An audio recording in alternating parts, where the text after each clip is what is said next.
बिस्मिल्लाहिर्रहमानिर्रहीम। हेलो दोस्तों, कैसे हैं आप? मैं हूं आपका डॉक्टर मोहम्मद आज़म समीर। दोस्तों, आज मैं जिस कंट्री के बारे में बात करने जा रहा हूं वो है जी द लैंड ऑफ अपॉर्चुनिटी। लेकिन कोई इतना ख़ास मुल्क नहीं है, लेकिन वहां से अपॉर्चुनिटीज़ भी क्रिएट हो सकती हैं। वो कैसे, ये बात आप वीडियो के एंड में जानेंगे, तो वीडियो को एंड तक देखिएगा। दोस्तों, आज मैं बात कर रहा हूँ एक ऐसे कंट्री की जो कि सेंट्रल अमेरिका में है, और ये जोड़ता है नॉर्थ अमेरिका और साउथ अमेरिका को। जी हाँ, मैं बात कर रहा हूँ बिलीज़ की या बिलाइज़ की। ये कंट्री है दोस्तों, अगर इस मुल्क की हिस्ट्री की बात करें तो यहाँ पे माया सिविलाइजेशन 1520 से लेकर 900 ईडी तक रही है, और ये वही सिविलाइजेशन है जिनके लोगों ने ये पेशन गोई की थी कि 2012 में क़यामत आ जानी है, लेकिन ऐसा नहीं हुआ। और ये वही लैंड है जहाँ से आपको ग्वाटेमाला और उसके वेस्ट नॉर्थ वेस्ट में आपको क्यूबा, और ऊपर आपको मैक्सिको और अमेरिका मिलेंगे। तो दोस्तों, ये है बिलीज़ कंट्री। और मॉडर्न हिस्ट्री की बात करें तो यहाँ पे ब्रिटिश ने और दूसरी कौमों ने यहाँ पे कब्ज़ा भी किए रखा, और इसको अपनी कॉलोनी भी बनाए रखा। और चार्ल्स 1 2 3 बादशाहों ने भी यहाँ पे हुकूमत की। इसकी जो करेंसी है दोस्तों, ये पाकिस्तान के तकरीबन 170 रुपए के बराबर उनका एक डॉलर है, बिलीजियन डॉलर। और यहाँ का जो सबसे बड़ा शहर है वो बिलाइज सिटी है या बिलीज सिटी है, लेकिन इनका जो दारुल हुकूमत है वो बुलेपान है। ठीक है। वैसे कुछ कुल मिला के वहाँ पे 7 से 8 डिस्ट्रिक्ट हैं, बड़े बड़े शहर हैं, और इनकी आबादी तकरीबन कुछ 4 लाख है, और जो रकबा है 22,000 स्क्वायर किलोमीटर के लगभग है। और दोस्तों, ये वो कंट्री है जिसको ब्रिटिश फ़ौज ने भी इसको कंट्रोल में किए रखा, क्योंकि ग्वाटेमाला कहता था कि मैंने इसके वजूद को तस्लीम नहीं करना। लेकिन with the passage of time 1970s में और 80s में जाके जब ये मुल्क आज़ाद हुआ, उसके बाद यहाँ पे निज़ाम बना, पॉलिटिशियन ने इलेक्शन लड़े और इसको आज़ाद कराया। उसके बाद से लेकर अब तक जो एजुकेशन की डेवलपमेंट है दोस्तों, यहाँ पे तकरीबन 7 से 8 यूनिवर्सिटी है। यूनिवर्सिटी ऑफ बिलीज़ जो है वो सबसे बड़ी यूनिवर्सिटी है। यहाँ बच्चों के लिए स्कॉलरशिप नहीं है, स्पेसिफ़िकली फॉर फॉरेनर्स। अगर हम यहाँ पे बात करें दोस्तों पाकिस्तानियों की, तो पाकिस्तानी यहाँ पे क्या कर सकते हैं? तो इस सिलसिले में पाकिस्तान में रहते हुए आप बिलीज़ का या बिलाइज़ का वीज़ा अप्लाई नहीं कर सकते। वैसे तो इसके लिए टूरिस्ट वीज़ा, वर्क परमिट और बिज़नेस वीज़ा हैं, आप उसके लिए अप्लाई कर सकते हो, लेकिन पाकिस्तान में इसकी कोई एम्बेसी नहीं है, और यहाँ से आप इसका वीज़ा अप्लाई नहीं कर सकते हो। लेकिन खुशखबरी ये है कि जो लोग जिनका शेंजन का वीज़ा लगा हुआ है, वो अगर वो यूके में गए हैं या दूसरे जर्मनी में गए हैं या दूसरे बड़े कंट्रीज़ में गए हैं यूरोप में, तो वो यहाँ पे बगैर वीज़े के भी जा सकते हैं।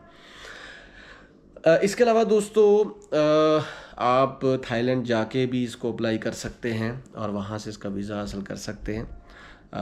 एज़ पर राइट नाउ इसकी कोई एम्बेसी नहीं है जो अभी तक वीज़ा यहाँ पे प्रोसीड करती हो। बेल्मोपान इसका कैपिटल है। इसके अलावा मैंने पहले भी बता दिया, इसके नॉर्थ में मैक्सिको है, और इसके वेस्ट के पास साउथ वेस्ट में ग्वाटेमाला है। लेकिन जो सबसे बड़ी बात इस कंट्री की, यहाँ पे जून जुलाई में बारिशों का, ज़लज़लों का, हुरिकेन्स का बहुत ज़्यादा ख़तरा रहता है। और इस मुल्क में दोस्तों एक बैरियर रीफ है जो कि समुंदर के दरमियान है। इसके अलावा यहाँ पे दुनिया का सबसे बड़ा समुद्री गड्ढा भी है। लीज़ की हुकूमत ने ये पाबंदी लगा दी है कि समंदर में या दरियाओं में कोई गड्ढे खोदे जाएं।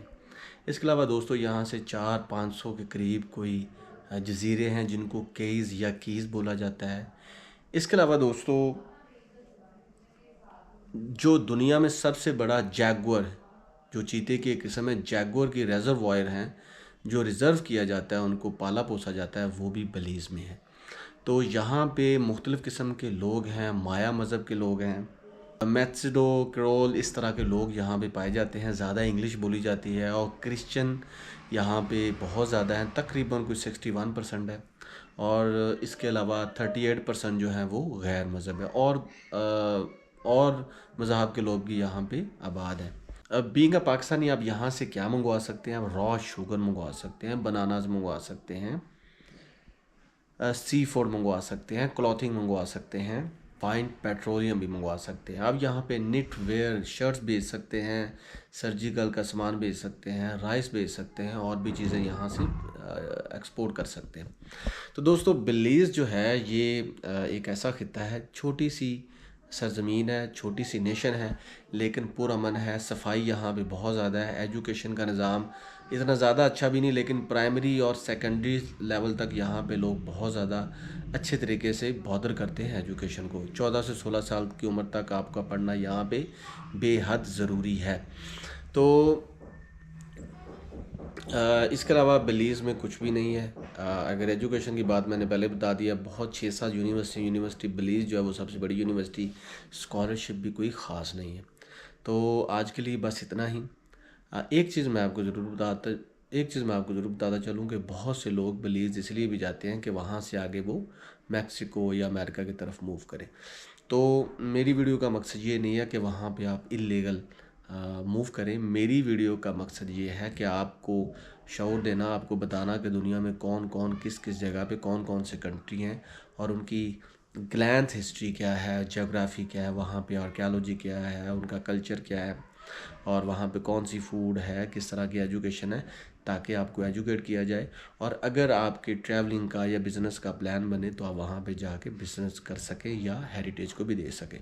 दोस्तों आज के लिए इतना ही, मिलते हैं नई वीडियो में। तब तक के लिए अपना रखें ख्याल, मुझे दे इजाज़त। Thank you so much.